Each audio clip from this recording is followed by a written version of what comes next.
Hello student, welcome to YouTube study. आज के इस वीडियो में हम बात करेंगे गणित के कक्षा 12 के अनसॉल्व्ड पेपर्स के नेक्स्ट क्वेश्चन के बारे में। कल के वीडियोस में हमने बात किया था प्रश्न नंबर 3 के बारे में, आपके अनसॉल्व्ड पेपर्स के प्रश्न नंबर 3 के बारे में। अगर वो वीडियो आपने नहीं देखा तो उसका लिंक डिस्क्रिप्शन में, उस वीडियो को पहले जरूर देखें। तो आज हम स्टार्ट करेंगे प्रश्न नंबर 4 के क से। इंपॉर्टेंट प्रश्न है और ये जो प्रश्न है ये 2 नंबर का है। पिछले वीडियो में हमने भी बात किया था 2 नंबर के प्रश्न में। आज हम बात करेंगे 2 नंबर के प्रश्न जो कि आपके एग्जाम में कई बार पूछे जाते हैं। तो चलिए स्टार्ट करते हैं आज का ये वीडियो। तो सबसे पहला प्रश्न आप देख सकते हैं यहाँ पे स्क्रीन पर है, चौथे का क कि दिखाइए कि sine inverse 12/13 plus cos inverse 4/5 plus tan inverse 63/16 equal to pi. तो हमें क्या दिखाना है? हमें दिखाना है कि ये तीनों जो है साइन कॉस और टेन के टर्म में ये तीनों पाई के इक्वल है। ये हमें दिखाना है। प्रश्न जो है ये 2 नंबर का है, आपके एग्जाम में पूछते हैं। तो चलिए देखते हैं इस प्रश्न का हल कैसे होगा। तो देख सकते हैं प्रश्न यहाँ पे दिया है कि दिखाइए कि साइन इनवर्स, कॉस इनवर्स और टेन इनवर्स इक्वल टू पाई। तीनों का जो सम है ये पाई के इक्वल हमें दिखाना है। तो सबसे पहले हम क्या कर लेंगे, इस प्रश्न में हम मान लेंगे, यहाँ पे लिख देंगे कि ये मान लेंगे हम कि 12/13 sine inverse 12/13 equal to x मान लेंगे सबसे पहले। फिर कॉस इनवर्स 4/5 मान लेंगे वाई, और टेन इनवर्स 63/16 को हम जेड मान लेंगे। ठीक है, अब दूसरे टर्म में हम क्या करेंगे, ये मान लेंगे। और तो हमारा फॉर्मूला क्या हो जाएगा? फॉर्मूला हो जाएगा एक्स, जो हम साइन माने तो इसको x plus y plus z equal to क्या हो जाएगा? पाई। इसको समीकरण 1 मान लेंगे।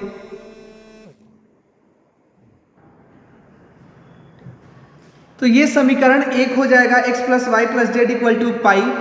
अब हम क्या करेंगे, अब यहाँ पे आप देख सकते हैं कि साइन इनवर्स 12/13 है। तो इस साइन को, ये 10 में है ना, तो इन दोनों को हम क्या करेंगे, इस प्रश्न में साइन को भी 10 में बदल देंगे और कॉस को भी 10 में बदल देंगे। तो साइन इनवर्स 12/13 है, यानी कि अगर इसको चेंज करेंगे, sine inverse 12/13 equal to x है, तो क्या हो जाएगा? साइन एक्स इक्वल टू हो जाएगा 12/13। इसको इधर करेंगे तो साइन एक्स इक्वल टू 12/13। अब साइन एक्स इक्वल टू 12/13 हो गया। इसका ये मतलब है कि साइन एक्स, इसको पाइथागोरस प्रमेय में ऐसे लिखेंगे तो क्या हो जाएगा? साइन थीटा इक्वल टू क्या हो जाता है? लंब बटे कर्ण होता है। तो क्या हो जाएगा? 12/13 ये हो जाएगा। अब इसका पाइथागोरस प्रमेय से निकालेंगे हम, अगर पाइथागोरस प्रमेय का यूज करेंगे तो ये 12 ये 13, तो ये कितना हो जाएगा? 5 हो जाएगा। अब ये 5 हो जाएगा तो इसका टेन थीटा कितना हो जाएगा? टेन थीटा इक्वल टू हो जाएगा आपका 12/5। ये हो गया, यानी कि टेन थीटा 12/5 यानी कि 10x हो गया 12/5। अब दूसरा क्या लेंगे? y वाला लेंगे, y टर्म। y टर्म क्या है? y इक्वल टू है cos इनवर्स 4/5। तो cos y इक्वल टू कितना हो जाएगा? 4/5। और इसको भी पाइथागोरस प्रमेय लगाएंगे जब, तो क्या हो जाएगा? 4 और ये 5, ये है y, तो ये कितना हो जाएगा? 3 हो जाएगा। पाइथागोरस प्रमेय जब लगाएंगे तो ये कितना हो जाएगा? 3 हो जाएगा। और जब ये 3 हो गया तो इसका 10y निकालेंगे तो क्या हो जाएगा? देखो आप, इसका 10y निकालेंगे तो हो जाएगा 3/4 हो जाएगा, लंब बटे आधार। और हमें चाहिए क्या? हमें चाहिए x plus y plus z equal to pi. हमें क्या चाहिए? x plus y plus z equal to pi चाहिए। अब पाई चाहिए, इसका मतलब कि अगर हम x प्लस वाई जोड़े तो x प्लस वाई अगर करें तो क्या हो जाएगा? Tan inverse. अब ये देखो आप कि ये कितना है? 10x इक्वल टू 12/5 है। तो क्या हो जाएगा? अगर हम इसका टेन इनवर्स x ले लें तो टेन इनवर्स x, और अगर x equal 10x equal to 12/5 तो tan inverse 12/5, x equal to कितना हो जाएगा? टेन इनवर्स 12/5 हो जाएगा यहाँ पे। और ऐसे ही 10y इक्वल टू 3/4 है, तो y इक्वल टू कितना हो जाएगा? टेन इनवर्स 3/4 हो जाएगा। तो वही x प्लस वाई का मान यहाँ पर रख देंगे, तो tan inverse x plus tan inverse y यहाँ पे हो जाएगा। यानी कि टेन इनवर्स ये कितना है? टेन इनवर्स, तो x प्लस वाई हो जाएगा आपका ten inverse 12/5 plus tan inverse 3/4 हो जाएगा इक्वल टू पाई हो जाएगा। अब यहाँ पे एक फॉर्मूला आप लोगों को सभी को पता है, एक फॉर्मूला आप सभी लोगों को पता है कि tan inverse x plus tan inverse y का फॉर्मूला क्या होता है, tan inverse x plus y बटे में 1 माइनस एक्स वाई होता है। आप लोगों को ये फॉर्मूला तो पता होगा। और इसी टर्म में है ये टेन इनवर्स, देखो आप ten inverse 12/5 plus tan inverse 3/4, तो इसको करेंगे तो कितना हो जाएगा, टेन इनवर्स 12/5 प्लस 3/4 हो जाएगा बटे में 1 माइनस 12/5 इंटू 3/4 हो जाएगा। अब ये इतना हो गया, तो अब कितना हो जाएगा, इसको करेंगे तो टेन इनवर्स हो जाएगा 5 चौके 20, 12 चौके 48, 4 5 20, 12 बटे में 20 15, ये 15 हो जाएगा बटे में 1 माइनस 36/20 हो जाएगा। अब इसको करेंगे फिर से हम तो कितना हो जाएगा, टेन इनवर्स 63 बटे में 16 माइनस टेन इनवर्स माइनस 63 बटे में 16।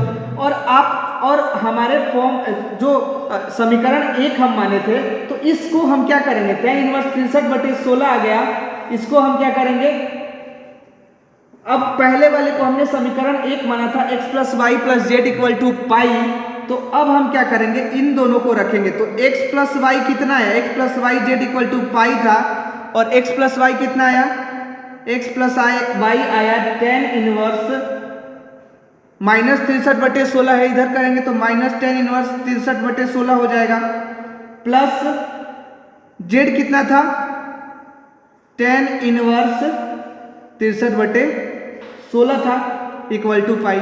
ऐसा ही है, x प्लस वाई जेड हमने माना था टेन इनवर्स 63/16, तो अब क्या हो जाएगा, इसका ये मतलब है कि x plus y plus z equal to pi, तो इन दोनों को अगर करेंगे तो कितना हो जाएगा, इनको करेंगे तो 0 हो जाएगा, 0 इक्वल टू पाई, यानी कि टेन इनवर्स 0 इक्वल टू पाई। और 0 कब होता है, टेन पाई की वैल्यू कितनी होती है, 0 होती है, यानी कि पाई ये भी आ गया और पाई ये भी आ गया। या फिर हम ऐसे भी कर सकते हैं कि tan x plus y equal to क्या हो जाएगा, टेन माइनस जेड हो जाएगा, टेन इधर जाएगा तो माइनस हो जाएगा, tan x plus y equal to tan minus z. अब इधर हो जाएगा tan x plus y equal to क्या था, ये पाई था, इधर जाएगा तो क्या हो जाएगा, minus z equal to pi minus, यहाँ 10 लिख देंगे, 10 पाई माइनस जेड हो जाएगा। अब 10 पाई माइनस जेड हो गया, तो आप ये देख सकते हैं कि चतुर्थांश में ये 10 है, और चतुर्थांश में 10 क्या होता है, निगेटिव होता है, तो यहाँ पे लिख देंगे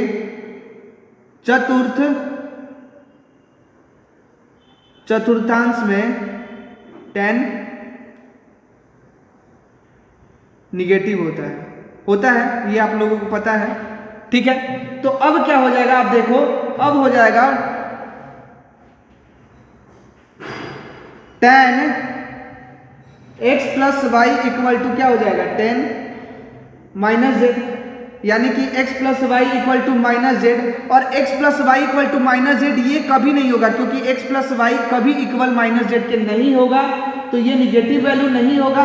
होगा क्या, तो 10 x plus y equal to 10 pi minus z हो जाएगा, यानी कि माइनस 63/16 इक्वल हो जाएगा किसके, माइनस 63/16 यहाँ पे इक्वल हो जाएगा माइनस 63/16 के, तो ये आपस में इक्वल हो जाएगा। तो ऐसे हमारा प्रूव हो गया, सिद्ध हो गया। तो यही सिद्ध करना था। अब बढ़ते हैं अगले प्रश्न की तरफ, जो कि इंपॉर्टेंट है, देखते हैं हम कैसे सॉल्व होगा। तो अगला प्रश्न आप देख सकते हैं, चौथे का ख दिया है, यदि f x equal to cos x minus sine x 0 minus sine x cos x 0 0 0 1 है, तो सिद्ध कीजिए कि f x plus y equal to f x into f y. ये 2 नंबर का प्रश्न आपके एग्जाम में पूछता है। तो चलिए देखते हैं इस प्रश्न का हल कैसे होगा। तो आप प्रश्न देख सकते हैं यहाँ पे दिया है सिद्ध करना है कि fx plus y equal to fx into f y, हमें ये सिद्ध करना है। कैसे सिद्ध करेंगे? सबसे पहले ये दिया है fx equal to cos x minus sine x 0 और minus sine x cos x और 0 और 0 0 1 दिया है। तो सबसे पहले हम इसको क्या करेंगे, यहाँ पे लिखेंगे fx equal to cos x minus sine x 0 minus sine x cos x 0 और 0 0 1, इसको हम समीकरण 1 मान लेंगे। ठीक है, सबसे पहले अब fx यहाँ पे निकल गया, तो अब हम क्या निकालेंगे? fy। तो fy जब निकालेंगे तो x की जगह सिर्फ y रखना है, तो y जब निकालेंगे तो fy क्या हो जाएगा? cos y। ठीक है, cos y के बाद फिर क्या हो जाएगा? ये minus sine y 0 minus sine y cos y 0 0 0 1 हो जाएगा। इसको समीकरण 2 मान लो आप। ठीक है, अब समीकरण 1 और समीकरण 2 हमने कर लिया। अब fy हो गया। अब हम क्या करेंगे? अब fx प्लस वाई निकालेंगे। तो fx प्लस वाई कैसे निकलेगा? देखो आप क्या करेंगे, पहले fx को जोड़ेंगे फिर fy को जोड़ेंगे, यही तो करेंगे fx प्लस वाई। तो क्या हो जाएगा? fx plus y equal to fx की वैल्यू कितनी है? देखो आप cos x प्लस वाई की जगह क्या करेंगे? इसको काट देंगे। fx प्लस वाई है ना, इसका क्या मतलब है कि x की जगह क्या रखेंगे? x प्लस वाई, यानी कि या जो cos y है यहाँ पे क्या रख देंगे? x plus y. तो ये क्या हो जाएगा? cos x प्लस वाई हो जाएगा। ये क्या हो जाएगा? Minus sine x plus y हो जाएगा, ये 0। फिर ये क्या हो जाएगा? Minus sine x plus y हो जाएगा। फिर ये हो जाएगा cos x प्लस वाई। सिर्फ x प्लस वाई की वैल्यू यहाँ पे रखनी है हमें। ये 0 0 0 1 हो जाएगा। इसको हम समीकरण 3 मान लेंगे। ठीक है, अब समीकरण 3 मान लिया हमने। अब क्या करेंगे? fx इंटू एफ वाई निकालेंगे। क्या निकालेंगे? fx इंटू एफ वाई हम निकालेंगे। तो fx इंटू एफ वाई का मतलब क्या? समीकरण 1 में समीकरण 2 से गुणा करेंगे। तो समीकरण 1 fx की वैल्यू कितनी है? fx की वैल्यू है हमारी cos x minus sine x 0 minus sine x cos x 0 और 0 0 1, ये fx की वैल्यू है। fy की वैल्यू यहां पे लिख देता हूं मैं, cos y minus sine y 0 minus sine y cos y 0 0 0 1, ये हो जाएगा fy की वैल्यू। अब इन दोनों को आपस में हमें क्या करना है? मल्टीप्लाई करना है। और जब मल्टीप्लाई करेंगे तो हमारा कितना आ जाएगा? आप देखो, पहले में आ जाएगा cos x में cos y से cos x into cos y हो जाएगा। ठीक है, अब माइनस साइन x में मल्टीप्लाई होगा, तो माइनस साइन x यहां पे मल्टीप्लाई होगा, तो क्या हो जाएगा? ये हो जाएगा माइनस साइन एक्स इंटू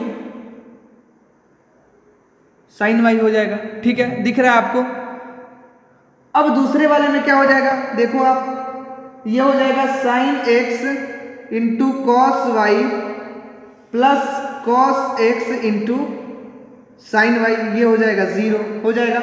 फिर इसको करेंगे तो कितना हो जाएगा? Minus sine y cos x multiply करेंगे minus sine y cos x minus sine x into cos y हो जाएगा। इसको करेंगे तो फिर वही minus sine x into sine y, आप गुणा करके देख लेना, plus cos x into cos y, और ये 0 और ये 0 0 1, इतना हो जाएगा। आपको समझ में आ रहा है? जब मल्टीप्लाई करेंगे। अब एक चीज आप देखो, cos x into cos y minus sine x into sine y किस चीज का फॉर्मूला है? तो आप लोगों को पता है कि cos x प्लस वाई का फॉर्मूला होता है cos x into cos y minus sine x into sine y. ऐसे ही इसका देखेंगे, sine x into cos y plus cos x into sine y किस चीज का फॉर्मूला होता है? तो साइन एक्स प्लस वाई का फॉर्मूला होता है, आप देख लो। ऐसे ही sine y cos x minus sine x into cos y किस चीज का फॉर्मूला होता है? तो minus sine x plus y का फॉर्मूला होता है। ऐसे ही इसका cos x प्लस वाई का फॉर्मूला होता है, आप लोगों को पता है। इसके बाद हम क्या कर देंगे नेक्स्ट स्टेप में, अगले स्टेप में क्या हो जाएगा, यहां लिख देंगे जिस का फॉर्मूला होता है, तो यहां हो जाएगा cos x प्लस वाई, ये हो जाएगा साइन x प्लस वाई, ये हो जाएगा minus sine x plus y, ये हो जाएगा cos x प्लस वाई, 0 0, ये 0 है, ये 0 है, ये 1 है, कर देंगे ऐसे। अब इतना हो गया, इसका क्या मतलब, और ये किस चीज का, और समीकरण 3 हमने जो माना था, तो ये देख सकते हो कि ये हमारा समीकरण 3 के बराबर है, यानी कि fx प्लस वाई के बराबर है, fx प्लस वाई के बराबर है ये। तो यहां पे हम कह सकते हैं, और ये किस चीज का मान है, ये fx इंटू एफ वाई का मान था, तो यहां पे लिख देंगे कि fx plus y equal to fx into f y होगा, यहां पे सिद्ध हो जाएगा। तो यही हमें सिद्ध करना था, इंपॉर्टेंट प्रश्न था, आप देख सकते हैं। अब बढ़ते हैं अगले प्रश्न की तरफ, जो कि इंपॉर्टेंट, आप देखिए यहां पे दिया है चौथे का ग कि यदि y इक्वल टू एक्स के पावर साइन x है तो dy बटे में dx ज्ञात कीजिए। तो हमें सिर्फ dy बटे में dx ज्ञात करना है, यानी कि अवकलन निकालना है। कैसे निकलेगा देखते हैं। तो ये प्रश्न है y इक्वल टू एक्स के पावर साइन x है, हमें dy बटे में dx ज्ञात करना है। तो सबसे पहले हम क्या करेंगे, यहां पे दोनों पक्षों में यहां पे लिख देंगे, यहां लिखेंगे y इक्वल टू एक्स के पावर साइन x, दोनों पक्षों में लॉग लेने पर, दोनों पक्षों में लॉग लेने पर, जब लॉग लेंगे तो क्या हो जाएगा, लॉग y इक्वल टू ये क्या हो जाएगा, लॉग x के पावर साइन x। और एक चीज आप लोगों को पता है कि लॉग m के पावर अगर n है तो हो जाता है n log m हो जाता है, ये आप लोगों को पता है। तो log x के पावर साइन x है यहाँ पे, तो क्या हो जाएगा, ये log y क्या हो जाएगा, 1 बाई वाई dy बटे में dx इक्वल टू ये क्या हो जाएगा, sine x into log x हो जाएगा। इसका ये मतलब कि log y equal to 1 by y, तो ये हो जाएगा 1 बाई वाई डी वाई बटे में dx equal to sine x, क्या हो जाएगा, sine x into 1 by x plus log x into cos x हो जाएगा। साइन x का डेरिवेटिव अवकलन क्या होता है, कॉस एक्स होता है। तो अब क्या हो जाएगा, डी वाई बटे में dx इक्वल टू y को इधर मल्टीप्लाई कर देंगे तो क्या हो जाएगा, साइन x बटे में x, ये हो जाएगा साइन x बटे में x plus cos x into log x हो जाएगा।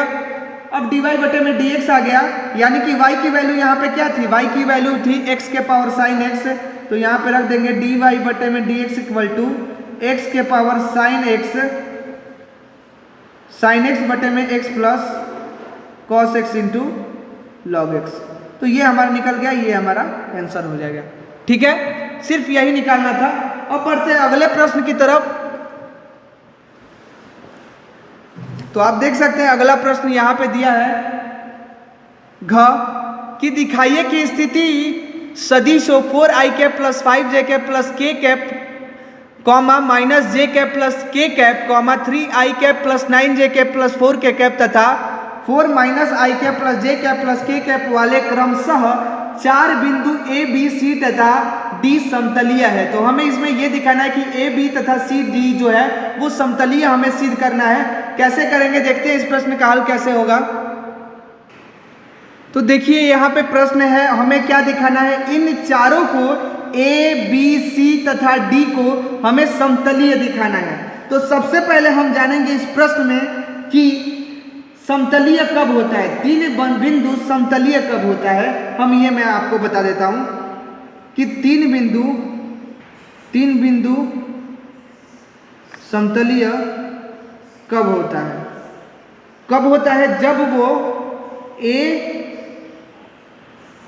Into b cross c cross 0 के इक्वल हो, तब ये क्या होगा, तब ये तीन बिंदु आपस में क्या होते हैं, समतलीय होते हैं। ये सबसे पहले आपको जानना होगा।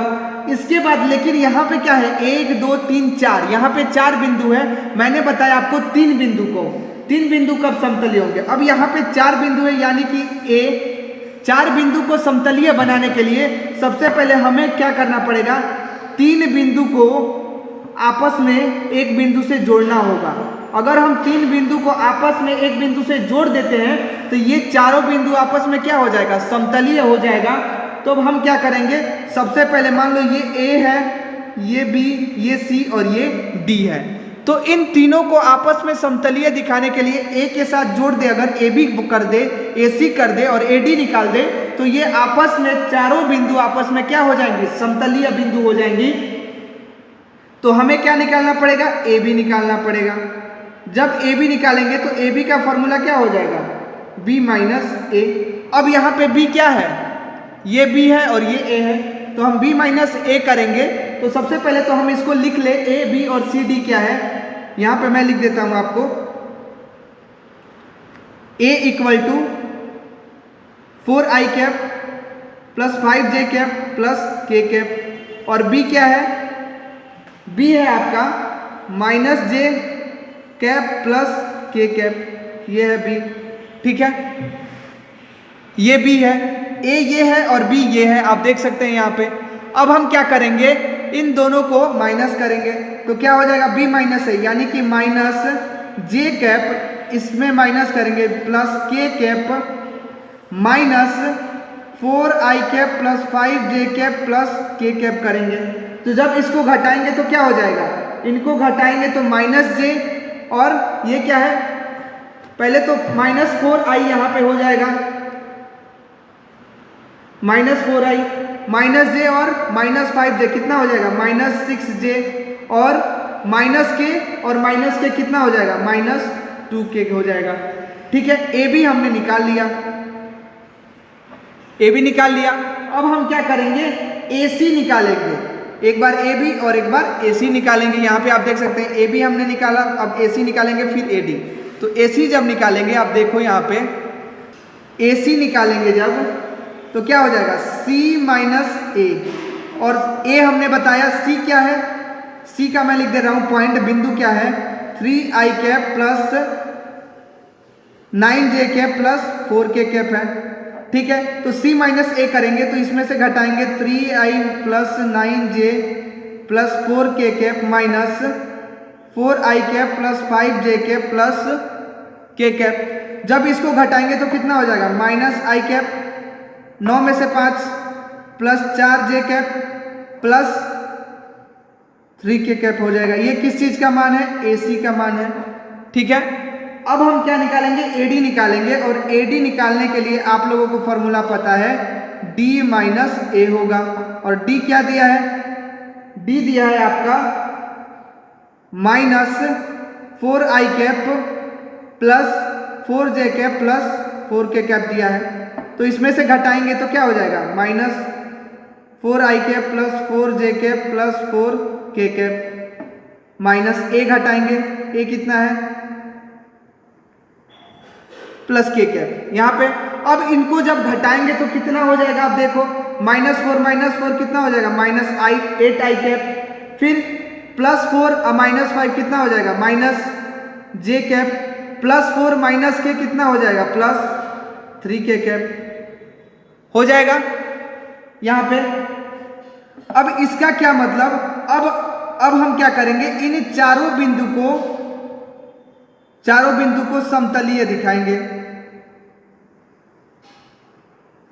समतलीय दिखाने के लिए क्या हो जाएगा, A B dot A C cross AD दिखाना पड़ेगा, इसको 0 के इक्वल।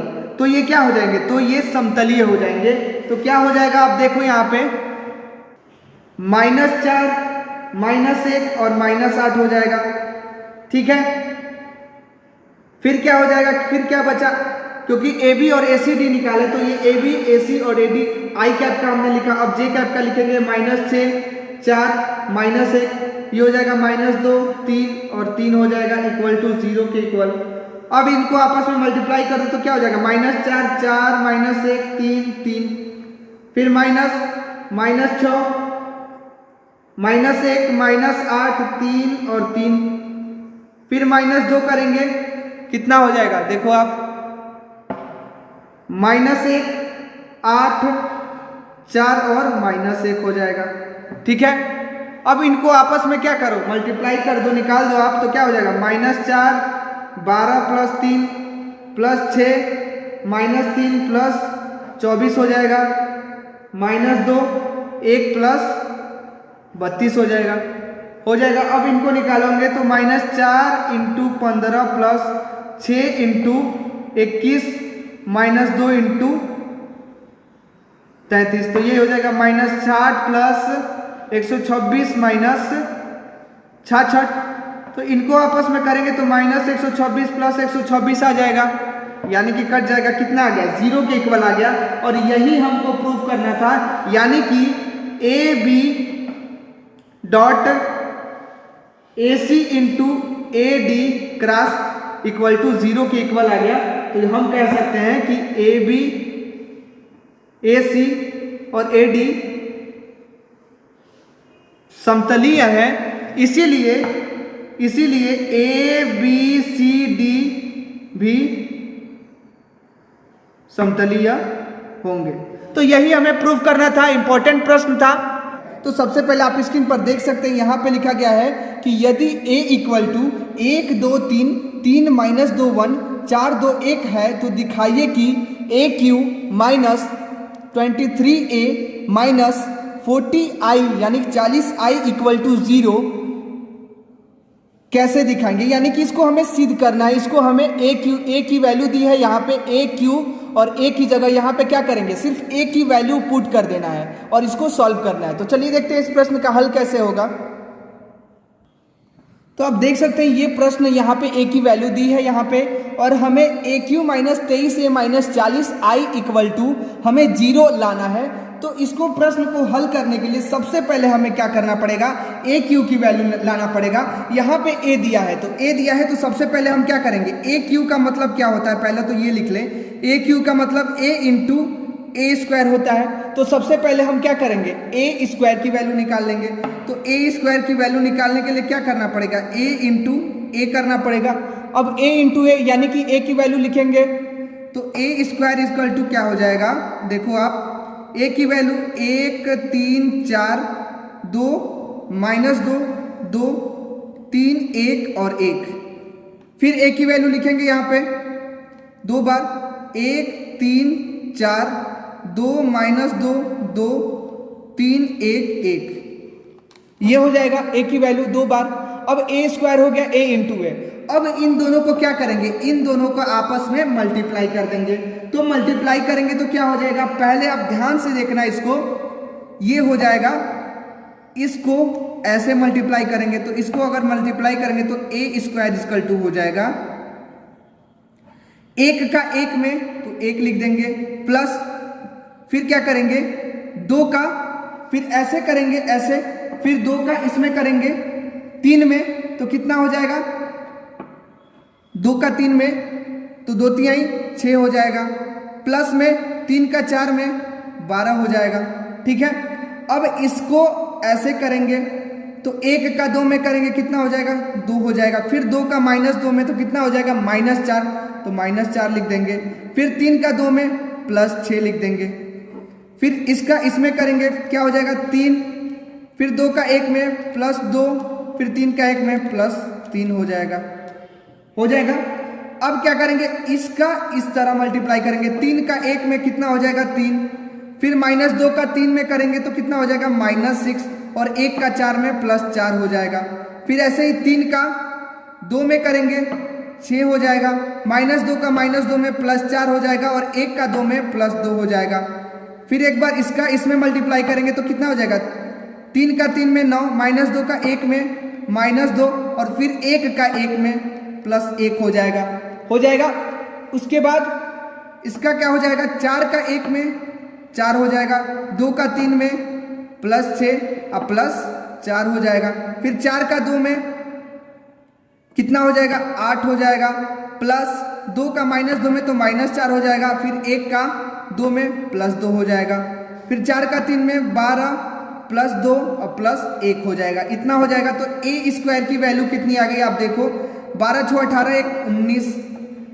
इसका करेंगे -3 + 4 कितना हो जाएगा, 1 हो जाएगा। ये कितना हो जाएगा, 14 हो जाएगा। इसको करेंगे -2 + 6 कितना हो जाएगा, 4 हो जाएगा। ये कितना हो जाएगा, 12, और ये कितना हो जाएगा, 6। ऐसे इसको करेंगे तो कितना हो जाएगा, 8। ये कितना हो जाएगा, 8। ये कितना हो जाएगा, 15। तो ए स्क्वायर की वैल्यू हमारी कितनी आ गई, 19 1 14 4 12 6 8 8 15 आ गया वैल्यू। अब ए स्क्वायर आ गया, और ए क्यू का मतलब क्या होता है, मैंने पहले ही बताया था, ए इंटू ए स्क्वायर होता है। तो ए की वैल्यू रखेंगे पहले। ए की वैल्यू क्या है, 1 3 4 2 -2 2 3 1 1। ए स्क्वायर की वैल्यू कितनी है, ए स्क्वायर की वैल्यू है यहाँ पे देखो ये लिखा गया है 19 1 14, ये ए स्क्वायर की वैल्यू है। तो इसको लिख देंगे 19 1 14 लिख देंगे, फिर 4 12 6 और ये 8 8 15 हो जाएगा।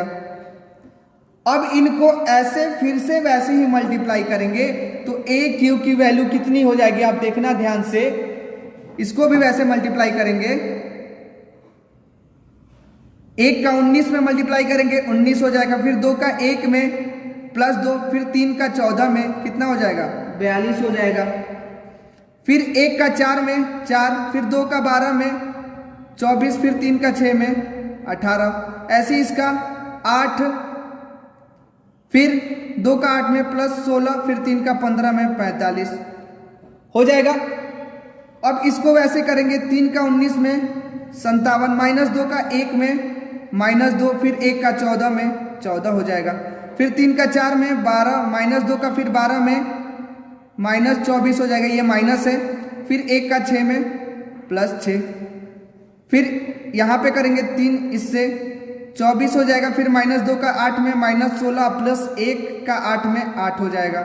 ऐसे ही 4 को उसमें 76 हो जाएगा, 76। फिर 4 का 1 में 4, 4 का 19 में, फिर 2 का 1 में होगा तो 2 हो जाएगा। फिर 1 का 14 में +14 हो जाएगा। फिर 4 का 4 में 16, 2 का 12 में 24, फिर 1 का 6 में +6 हो जाएगा। फिर इसको करेंगे 4 का 8 में 32, फिर 2 का 16 में 16, 8 में 16, 1 का 15 में +15 हो जाएगा इतना। तो ए क्यू हमारा कितना आ गया, आप देखो यहाँ पे मैं लिख रहा हूँ, ए क्यू = आ गया आपका 19 2 21, 21 में 42 जोड़ेंगे आ जाएगा 63। ये हो जाएगा 57 में से 2 55, और ये कितना हो जाएगा 69, और ये कितना हो जाएगा, इसको जोड़ेंगे तो 92। फिर इसको जोड़ेंगे तो कितना हो जाएगा 46। 12 में से 24 घटाएंगे, -12 + 6 कितना हो जाएगा, 6 हो जाएगा। फिर इसको करेंगे तो कितना हो जाएगा, 46 हो जाएगा। फिर इसको जोड़ेंगे तो आ जाएगा 69, इसको करेंगे आ जाएगा 0, इसको करेंगे 16 आ जाएगा, और फिर इसको जोड़ेंगे कितना हो जाएगा, इसको जोड़ेंगे तो आ जाएगा 63। तो ये हमारा ए क्यू की वैल्यू निकल गई। अब यहाँ पे ए क्यू की वैल्यू निकल गई, अब हम क्या करेंगे देखना आप। तो ए क्यू की वैल्यू हमारी कितनी आई थी, इतनी आई थी, आप देख लो।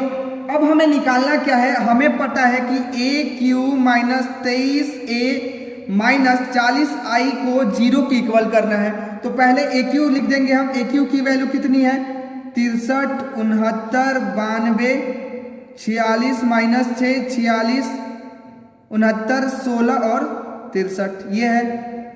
अब -23 आई, 23 और a का वैल्यू, a की वैल्यू कितनी है, 1 3 4 2 -2 2 3 1 1। फिर -40 × i। अब -40 × i करेंगे तो आप देखो i की वैल्यू क्या होगी, i की वैल्यू होगी 1 0 0 0 1 0 और 0 0 1, ये i की वैल्यू है। अब इसको आपस में मल्टीप्लाई करेंगे तो क्या हो जाएगा, 63 69 92 46 -6 46 69 16 63 माइनस, इसको क्या करेंगे, इसको आपस में मल्टीप्लाई करेंगे इन दोनों को, तो ये हो जाएगा 23 69 92 46 -46 46, ये हो जाएगा 69 23 और 23 हो जाएगा। फिर माइनस करेंगे इसको, क्या हो जाएगा देखो आप, कितना हो जाएगा 40 0 0 0 40 0 और 0 0 40 हो जाएगा। अब क्या इन माइनस को, इस माइनस को क्या करेंगे, आपस में जोड़ देंगे, क्योंकि ये भी माइनस में है ये भी माइनस में है, आपस में जुड़ेगा तो कितना हो जाएगा देखो आप, इसको पहले लिख दे 63 69 92 46 माइनस 6 46 हो जाएगा। इसको वैसे ही लिख देंगे 69 16 63। अब क्या करेंगे, इन दोनों को जोड़ेंगे तो 23 और 40 कितना हो जाएगा 63 हो जाएगा। तो इसको आपस में जोड़ेंगे तो देखो आप कितना हो जाएगा, ध्यान से देखना, आपस में इसको जोड़ेंगे तो हो जाएगा 63 माइनस 23 माइनस 40 कितना हो जाएगा माइनस 63 हो जाएगा। ये हो जाएगा आपका, ये तो माइनस रहेगा, फिर ये कितना हो जाएगा 69, फिर ये कितना हो जाएगा 92, ऐसे ये हो जाएगा 46 माइनस 46 माइनस 6, ये माइनस 6 हो जाएगा, 46 माइनस 40 माइनस 6, ये कितना हो जाएगा, ये हो जाएगा 46। फिर से इसको लिखेंगे 69, ये हो जाएगा 23 और ये भी 23। अब क्या हो जाएगा, इन सबको क्या करेंगे माइनस करेंगे, तो जब हम माइनस करेंगे ये 16 है, यहां पे भी 16 हो जाएगा, 23 ये भी 16 हो जाएगा। तो इनको आपस में जब माइनस करेंगे तो कितना हो जाएगा आप देखना, ये 63 हो जाएगा, ये 16 हो जाएगा, ठीक है।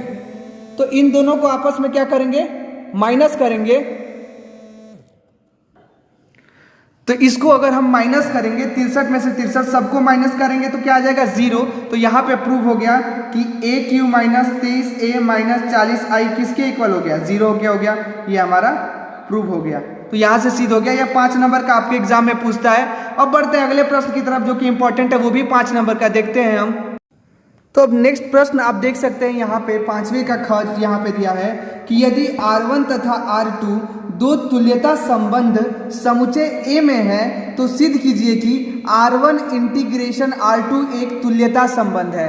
हमें इसका क्या मतलब है, हमें सिर्फ R1 और R2 को, R1 इंटीग्रेशन R2 को तुल्यता संबंध बनाना है। यानी कि अगर हम स्वतुल्य दिखा दे, सममित दिखा दे इसको और दिखा दे तो ये क्या हो जाएगा, ये आपका तुल्यता संबंध हो जाएगा। सिर्फ हमें यही इस प्रश्न में दिखाना है, स्वतुल्य, सममित और संक्रामक। तो चलिए देखते हैं इस प्रश्न का हल कैसे होगा।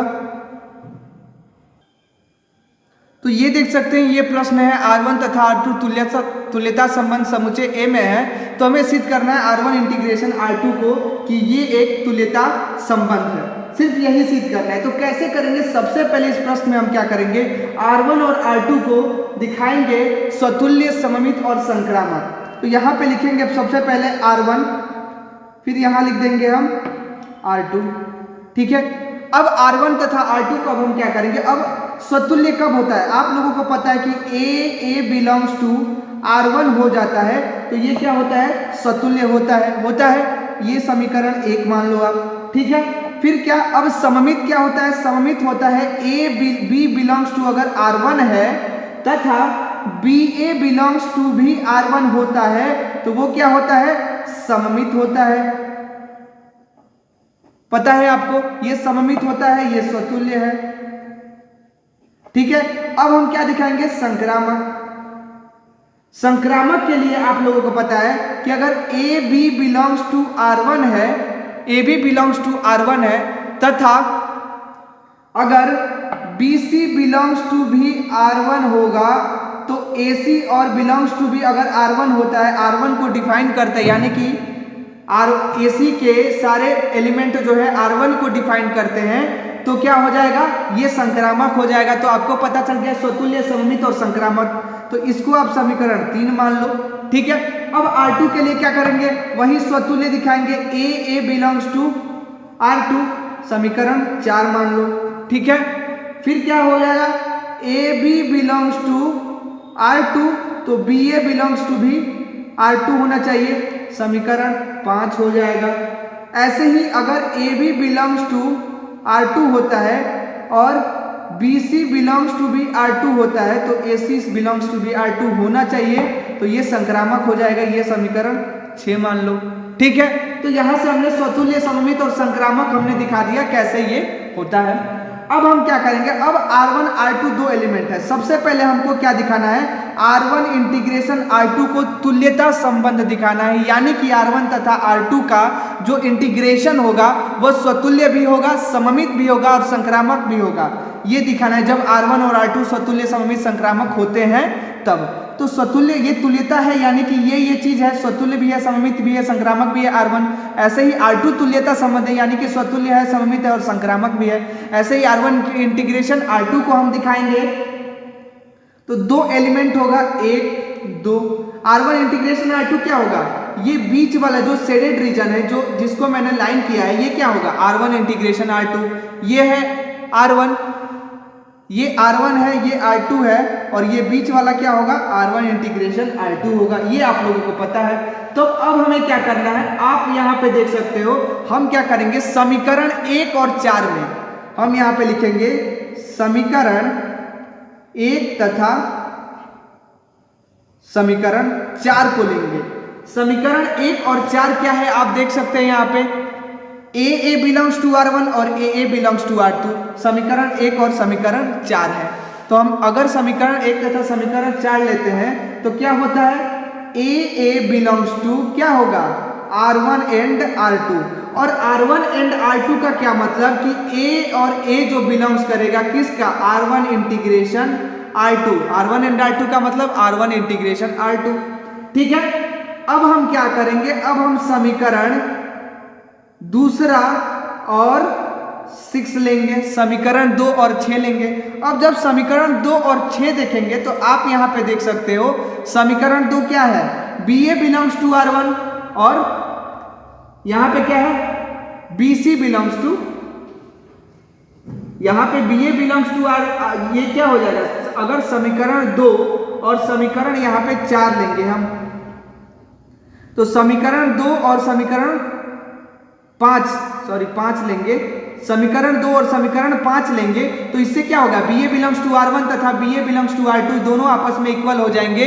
यानी कि देखो आप समीकरण 2 और समीकरण 5 लेते हैं तो क्या हो जाएगा, BA belongs to R1 and R2, यानी कि R1 इंटीग्रेशन R2, यानी कि BA belongs to R1 R2 हो जाएगा, BA belongs to R1 R2, यानी कि R1 इंटीग्रेशन R2 हो जाएगा।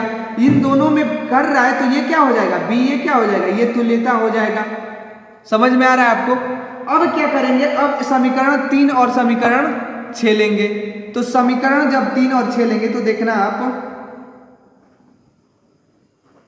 क्या हो जाएगा, AB belongs to R1 and R2, AB belongs to R1 and R2 होगा, यानी कि R1 इंटीग्रेशन R2। फिर क्या होगा, BC belongs to R1 and R2, यानी कि R1 इंटीग्रेशन R2 हो जाएगा। ऐसे ही AC belongs to R1 and R2 होगा, यानी कि R1 इंटीग्रेशन R2। तो आप देख सकते हैं सब आपस में इक्वल हो रहा है। R1 इंटीग्रेशन R2 को क्या कर रहा है, डिफाइन कर रहा है ये। तो इसलिए हम कह सकते हैं यहाँ पे आसानी से हम कह सकते हैं, देखना आप क्या कह सकते हैं कि R1 एंड R2 क्या है, स्वतुल्य है, सममित है और संक्रामक है। जब R1 R2 स्वतुल्य, सममित, संक्रामक है, इसका ये मतलब है कि R1 इंटीग्रेशन R2 भी क्या होगा, स्वतुल्य होगा, सममित होगा और संक्रामक होगा। तो जब मैंने आपको पहले ही बताया था कि जब R1 R2 स्वतुल्य, सममित, संक्रामक होंगे, इसका मतलब कि वो क्या होंगे, तुल्यता संबंध होंगे। और जब R1 R2 है तो R1 इंटीग्रेशन R2 भी क्या हो जाएगा, तुल्यता संबंध हो जाएगा, फॉलो करेगा। तो इससे क्या हो जाएगा, ये हमारा यही दिखाना था, यही प्रूफ हो गया। 5 नंबर का प्रश्न बहुत ही आसान प्रश्न, सिर्फ थोड़ा सा दिमाग लगा के इसको करना है। तो ये 5 नंबर का प्रश्न था। अब बढ़ते हैं अगले प्रश्न के तरफ जो कि इंपॉर्टेंट है। ये आप देख सकते हैं 5वें का जो है ग, यहाँ पे लिखा गया है कि cos y equal to x cos a plus y तथा cos a is not equal to plus minus 1, तो सिद्ध कीजिए कि dy बटे में dx equal to cos square a plus y बटे में साइन है, हमें सिद्ध करना है। 5 नंबर का प्रश्न आपके एग्जाम में पूछता है, सिर्फ dy बटे में dx निकालना है। तो देखते हैं इस प्रश्न का हल कैसे होगा। तो ये प्रश्न आप देख सकते हैं, यहाँ पे cos y की वैल्यू दिया है, हमें क्या निकालना है, सिर्फ dy बटे में dx निकालना है। कैसे करेंगे इस प्रश्न को हल, आप देखिए यहाँ पे सबसे पहले cos y इक्वल टू क्या लिख देंगे, यहाँ पे cos y equal to x cos a plus y है।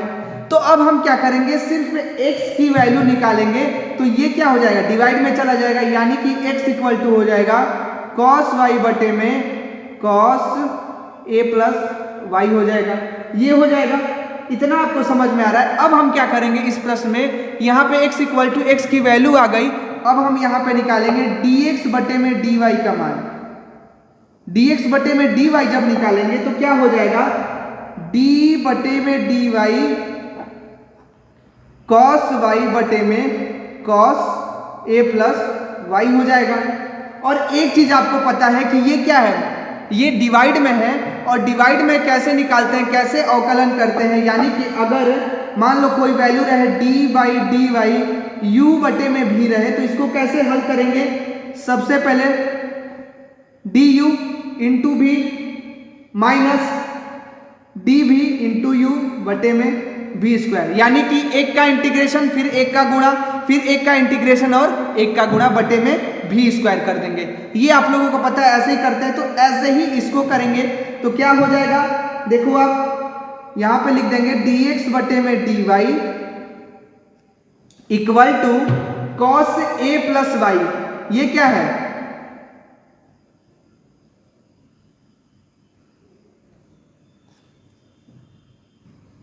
तो यहां पे हम क्या कर देंगे, dx बटे में dy cos a plus y का गुणा यहां पे हो जाएगा cos, पहले y का निकालेंगे d cos y का into cos a plus y लिख देंगे, माइनस फिर इसका डेरिवेटिव करेंगे, यानी कि d cos a plus y का डेरिवेटिव इंटू cos y बटे में क्या हो जाएगा, बटे में हो जाएगा cos a प्लस वाई का क्या cos स्क्वायर हो जाएगा, cos square a plus y यानी कि v स्क्वायर, यानी कि cos square a plus y हो जाएगा।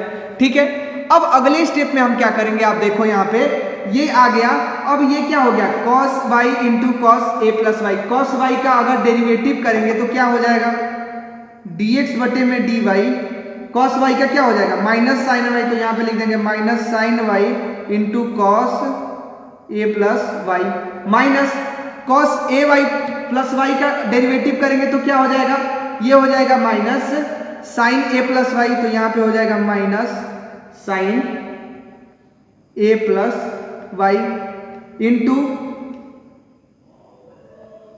क्या हो जाएगा, इंटू क्या हो जाएगा आपका cos y हो जाएगा, बटे में cos a plus y cos square a plus y, वैसे ही लिख देंगे। अब नेक्स्ट स्टेप में क्या हो जाएगा, आप देखो, अब यहां पे आप देखो ये किस चीज का फॉर्मूला है, sine a into cos b minus cos a into sine b. ये किस चीज का फॉर्मूला है, साइन a माइनस बी। आप लोगों को पता है साइन x माइनस वाई लिख लो आप। साइन x माइनस वाई का फॉर्मूला क्या होता है, sine x into cos y minus cos x into sine y. इसी के फॉर्म में है ये, इसी फॉर्मूले के फॉर्म में ये भी है, तो इसी की वैल्यू लिख देंगे, dx बटे में dy कितना हो जाएगा, dx बटे में dy हो जाएगा sine a plus y minus y, a plus y minus y हो जाएगा, बटे में cos square a plus y हो जाएगा। इतना आपको समझ में आ रहा है। तो अब क्या हो जाएगा, dx बटे में dy जो होगा आपका dx बटे में dy हो जाएगा, y से y कट जाएगा, हो जाएगा साइन a बटे में cos square a plus y हो जाएगा। अब cos square a plus y हो गया, इसका क्या मतलब है, अब इतना आ गया और हमें क्या निकालना था, dy बटे में dx निकालना था। तो यहाँ पे हम क्या लिख देंगे, इसको उल्टा कर देंगे बस, तो dy बटे में dx हो जाएगा कितना, cos square a plus y बटे में साइन a हो जाएगा। तो ये था, ये हमारा सिद्ध हो गया, यहाँ पे लिख देंगे सिद्ध। और ये 5 नंबर का प्रश्न आपके एग्जाम में बहुत ही आसान प्रश्न है और बहुत ही आसानी से सॉल्व हो गया, सिर्फ फॉर्मूला आपको याद होना चाहिए।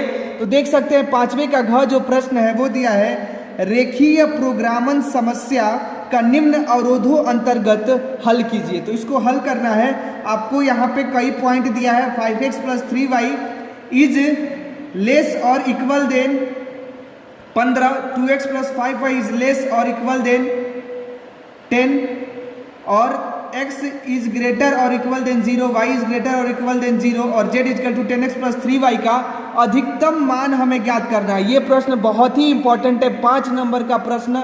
इस प्रश्न में क्या करना है, z का अधिकतम मान हमें ज्ञात करना है। तो चलिए देखते हैं इस प्रश्न का हल कैसे होगा।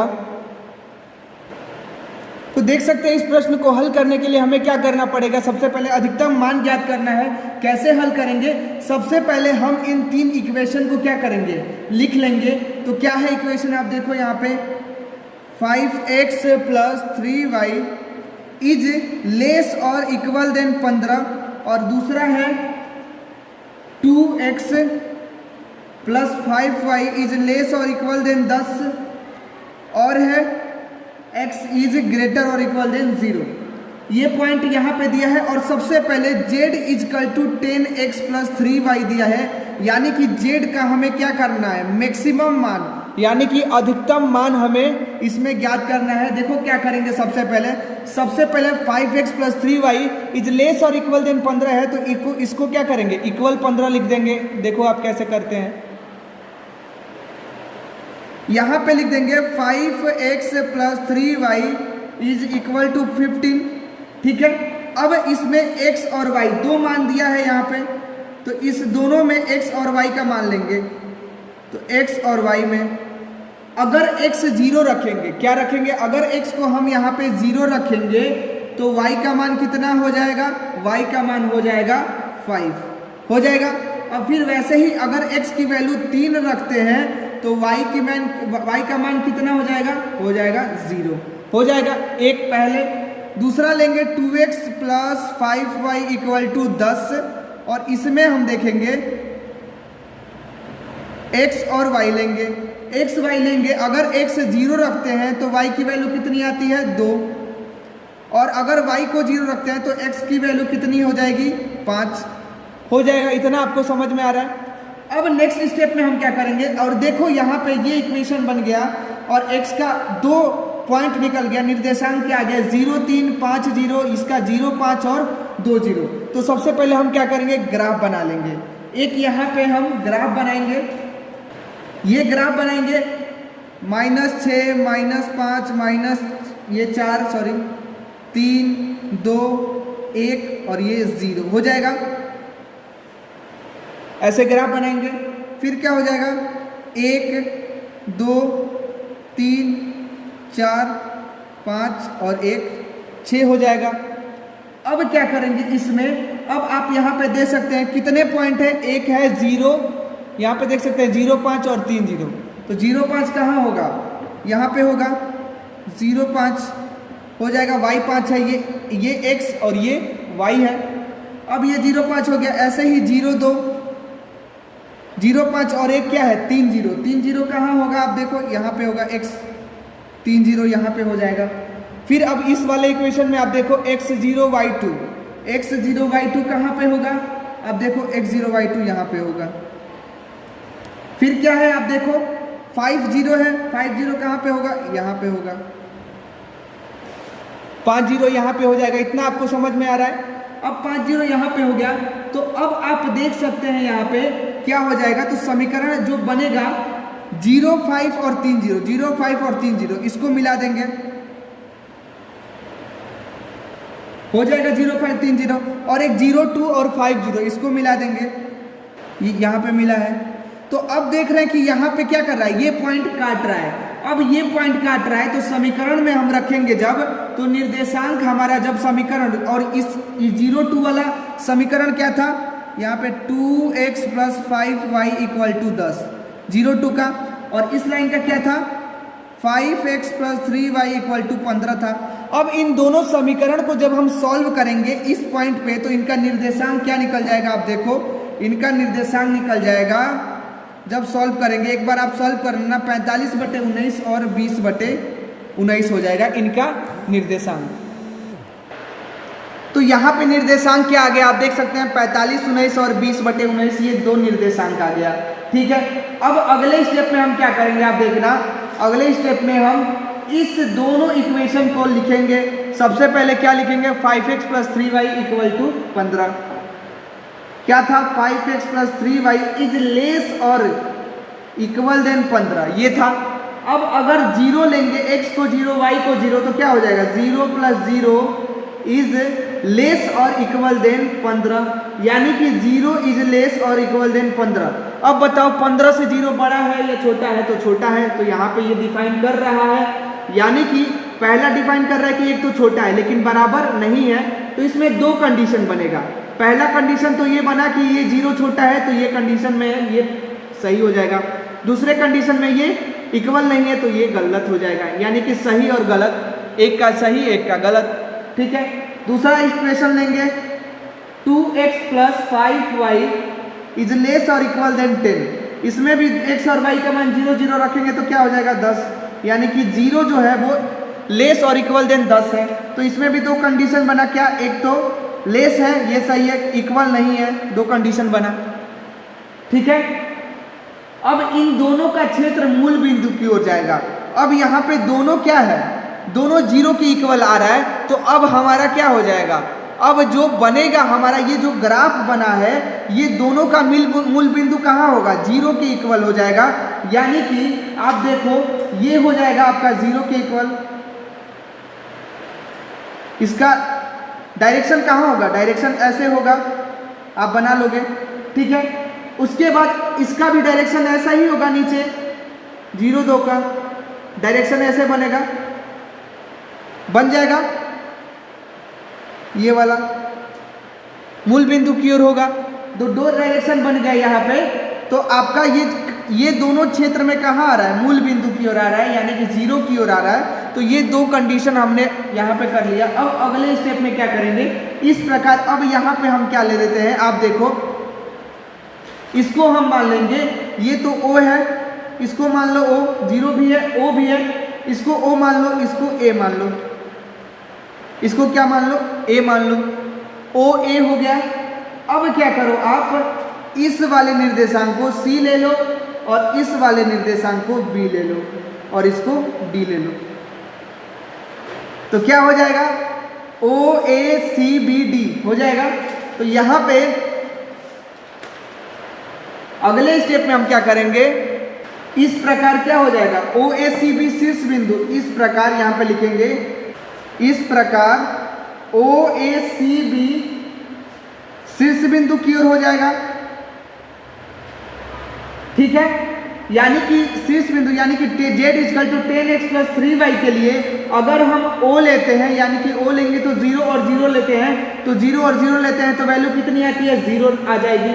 अगर B लेंगे, यानी कि अगर 3 और 0 लेंगे, तो अगर 3 और 10, x की मान यहाँ पे 3 रखेंगे, y का मान 0, कितना आ जाएगा, 30 आ जाएगा। उसके बाद क्या, C लेंगे, जब C लेंगे तो C क्या था, निर्देशांक जो हमने निकाला था, दोनों समीकरण को सॉल्व करके आया था 45/19 और 20/19 आया था। अब इन दोनों समीकरण को जब हम हल करेंगे तो यहाँ पे 45/19 रखेंगे और यहाँ पे 20/19 रखेंगे। तो पहले हम देख लेते हैं, z = 10 × 45/19 + 3 × 20/19 हो जाएगा, यानी कि z = 450/19 + 60, यानी कि 510/19। तो ये कितना हो जाएगा, 510/19। अगर इनको सॉल्व करेंगे कितना आ जाएगा, 26.84 आ जाएगा करीब, जब सॉल्व करेंगे तो। अब A हम देखेंगे, A का पॉइंट क्या था, 0 और 2 था।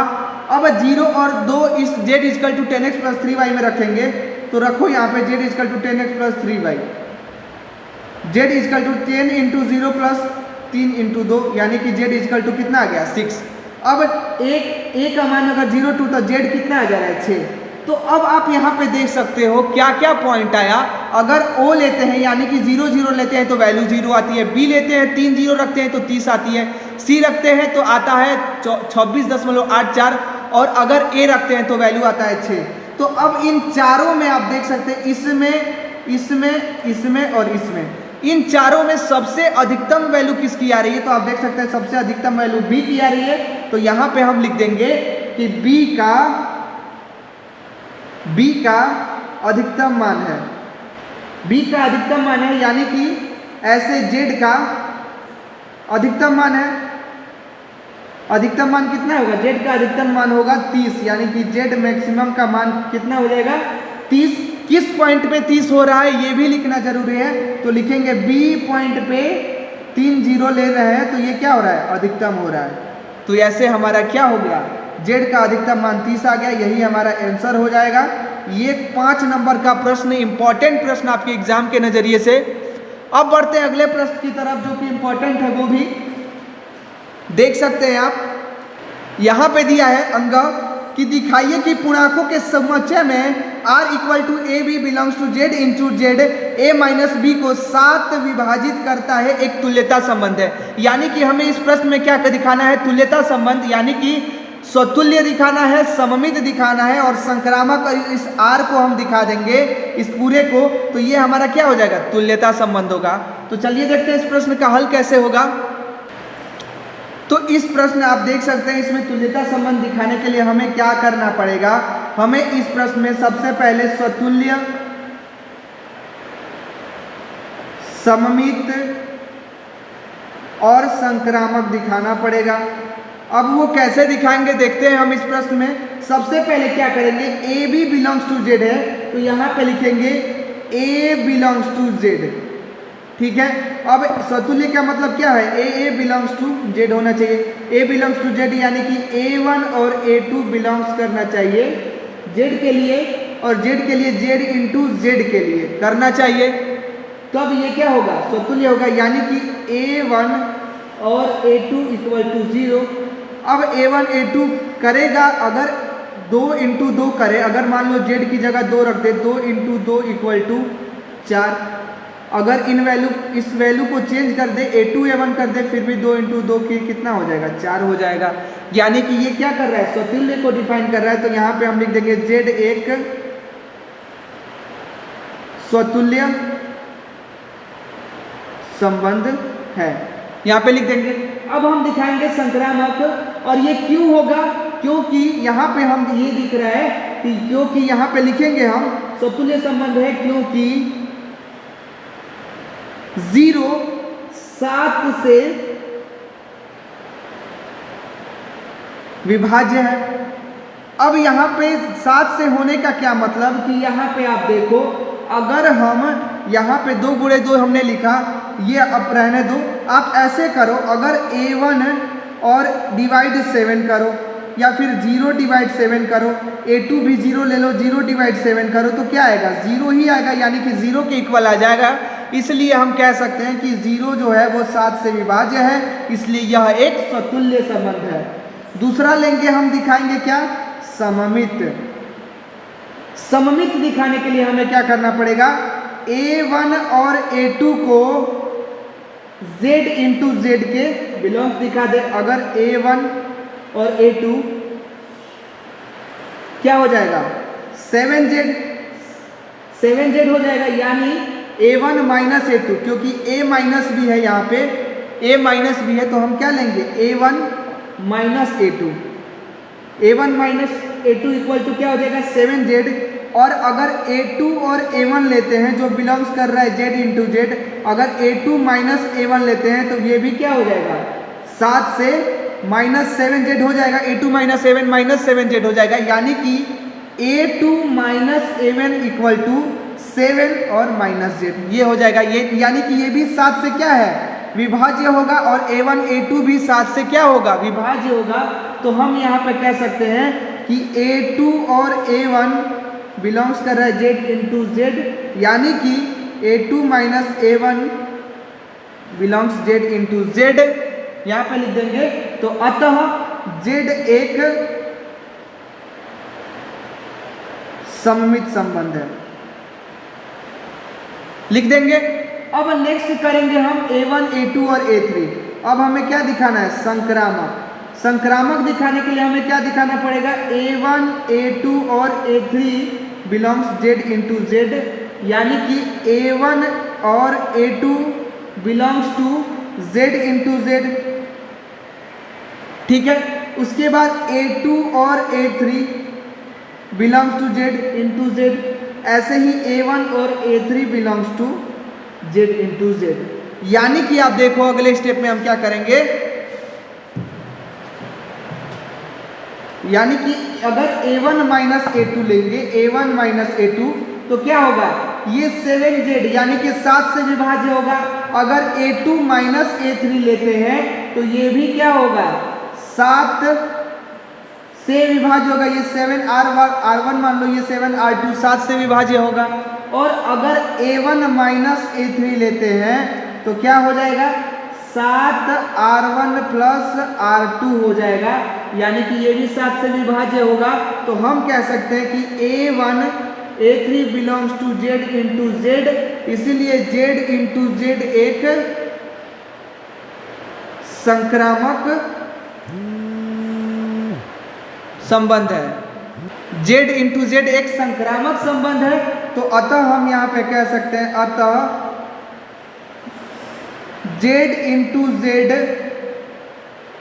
एक तुल्यता संबंध है, क्योंकि 7 से सभी विभाज्य है। यहां पे लिख देंगे क्योंकि 7 से सभी विभाज्य है। तो ये था इंपॉर्टेंट प्रश्न आपके एग्जाम में, 5 नंबर का ये भी पूछता है आपके एग्जाम में।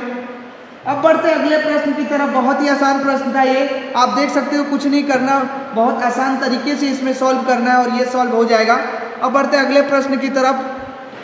आप देख सकते हैं 5वें का जो लास्ट है, यहाँ पे क्या करना है, सिद्ध कीजिए कि a plus b dot b plus c गुणे cross c plus a equal to 2abc। हमें क्या दिखाना है, इसको दिखाना है। 5 नंबर का प्रश्न इंपॉर्टेंट है। चलिए देखते हैं इस प्रश्न का हल कैसे होगा। तो ये प्रश्न है, हमें इसमें क्या करना है, सिद्ध करना है 2a डॉट बी डॉट सी के इक्वल, इसको सिद्ध करना है। कैसे करेंगे, सबसे पहले इस प्रश्न में हम लेंगे LHS, लेफ्ट हैंड साइड लेंगे, यानी कि हम बायां पक्ष लेंगे। और बायां पक्ष लेंगे जब, तो क्या हो जाएगा, इसको पहले हम लिख देंगे। बायां पक्ष हमारा क्या है, a plus b dot b vector plus c vector cross c vector plus a vector, ये हमारा दायां पक्ष है। अब हम क्या करेंगे, इसको आपस में मल्टीप्लाई करेंगे। तो इस चीज को हम बाहर लिख देंगे, तो क्या हो जाएगा, a vector plus b vector, इसको बाहर लिख दो हम। इसके बाद हम क्या करेंगे, इनको आपस में मल्टीप्लाई करेंगे। तो एक बार b का c में करेंगे, फिर b का a में करेंगे, फिर c का c में और c का a में करेंगे। तो क्या हो जाएगा, b vector cross c vector plus a vector हो जाएगा, प्लस में c vector plus a vector, ये है। अब अगले स्टेप में हम क्या करेंगे, आप देखो, अब इसका आपस में मल्टीप्लाई करेंगे। इसको वैसे ही लिख देंगे, a vector plus b vector को। और जब इन दोनों को आपस में मल्टीप्लाई करेंगे तो b का एक बार c में मल्टीप्लाई होगा और फिर b का a में। तो क्या हो जाएगा, b vector into c vector, bracket में लिख लो आप, फिर हो जाएगा b vector cross a vector हो जाएगा। प्लस में एक बार c का ऐसे ही हो जाएगा, c का क्या हो जाएगा, क्रॉस हो जाएगा यहाँ पे। तो c क्रॉस c वेक्टर हो जाएगा, प्लस में c vector cross a vector हो जाएगा। इतना आपको समझ में आ रहा है। फिर अगले स्टेप में हम क्या करेंगे, इस a vector plus b vector को वैसे ही बाहर लिख देंगे, इसको सॉल्व करेंगे। इसको सॉल्व करने के लिए अब हमको क्या करना पड़ेगा, अब हमको एक चीज पता है यहाँ पे कि हम जानते हैं कि अगर दो वेक्टर इक्वल क्रॉस मल्टीप्लिकेशन होता है तो वो क्या हो जाएंगे, जीरो के इक्वल होते हैं, यानी कि अगर ए क्रॉस ए वेक्टर करेंगे तो क्या हो जाएगा, जीरो हो जाएगा। तो इसको हम क्या लिख देंगे, a vector plus b vector को वैसे ही बाहर लिख देंगे। ये b vector c vector b vector ये आपस में क्या हो जाएंगे, ये आपस में जीरो हो जाएंगे। तो बचेगा क्या आपका, बचा आपका b vector cross c vector plus b vector cross a vector plus c vector cross a vector. ये वाला चीज क्या हो गया, जीरो हो जाएगा आपका। ठीक है, अब अगले स्टेप में हम क्या करेंगे, इनको आपस में मल्टीप्लाई करेंगे। तो क्या हो जाएगा, इसको आपस में मल्टीप्लाई करेंगे, एक बार ए का बी में फिर ए का सी में, सबके साथ एक बार मल्टीप्लाई करेंगे। तो क्या हो जाएगा, a vector dot b cross c vector plus a vector b vector cross a vector plus a vector c vector cross a vector हो जाएगा। प्लस में अब b का सब में मल्टीप्लाई होगा एक एक बार। तो अब b का मल्टीप्लाई करेंगे तो क्या हो जाएगा, b vector b cross c vector plus b vector b cross a vector plus फिर अब इसको लिखेंगे b vector c cross a vector हो जाएगा। अब यहाँ पे हो गया ये। अब एक चीज हमें यहाँ पे पता होना चाहिए कि अगर a vector dot b vector अगर इन ये तीनों दो सेम होता है एक अलग, तो ये आपस में क्या हो जाता है, इसका वैल्यू जीरो होता है। तो अब जब हम इसको मल्टीप्लाई करेंगे एक दूसरे में तो क्या हो जाएगा, ए का बी में करेंगे तो कितना हो जाएगा, आप देखो ए डॉट यहां पे लिख देंगे ए डॉट बी डॉट इसका आपस में मल्टीप्लाई क्या हो जाएगा, सी वेक्टर हो जाएगा। ठीक है, इसका करेंगे हो जाएगा a dot b dot c a, ये हो जाएगा। प्लस में एक बार इसका करेंगे तो a dot c dot a dot हो जाएगा प्लस अब इन दोनों का बी वेक्टर ये हो जाएगा प्लस में b a vector plus b vector c vector dot a vector हो जाएगा। अब इतना आपको समझ रहे, ये ए बी सी है, ये ए बी ए है, इसमें दो वैल्यू सेम है, मैंने अभी बताया दो वैल्यू सेम होगा, जीरो वैल्यू हो जाएगा। इसमें भी दो वैल्यू सेम है, इसमें भी दो वैल्यू, इसमें भी दो वैल्यू, और ये अलग है। तो क्या हो जाएगा, आप देखो a dot b dot c plus zero, इसकी वैल्यू जीरो, इन दोनों की वैल्यू जीरो, इसकी जीरो और इसकी भी zero, zero plus zero plus zero plus b vector dot c vector dot a vector. अब क्या बचा, a vector dot b vector dot c vector plus में a vector dot b vector dot c vector, ये बचा।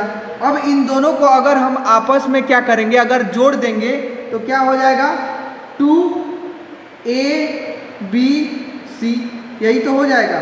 और यही हमें सिद्ध करना है, तो ये क्या हो जाएगा, यहाँ पे सिद्ध हो जाएगा, यहीं पे आंसर आ गया हमारा। 5 नंबर का प्रश्न इंपॉर्टेंट आपके एग्जाम के नज़रिए से। तो ऐसे ही प्रश्न देखने के लिए हमारे चैनल को तुरंत सब्सक्राइब करें, जो कि आपके एग्जाम से रिलेटेड हम प्रश्न बना रहे हैं। तो मिलते हैं आपसे नेक्स्ट वीडियो में, तब तक के लिए धन्यवाद।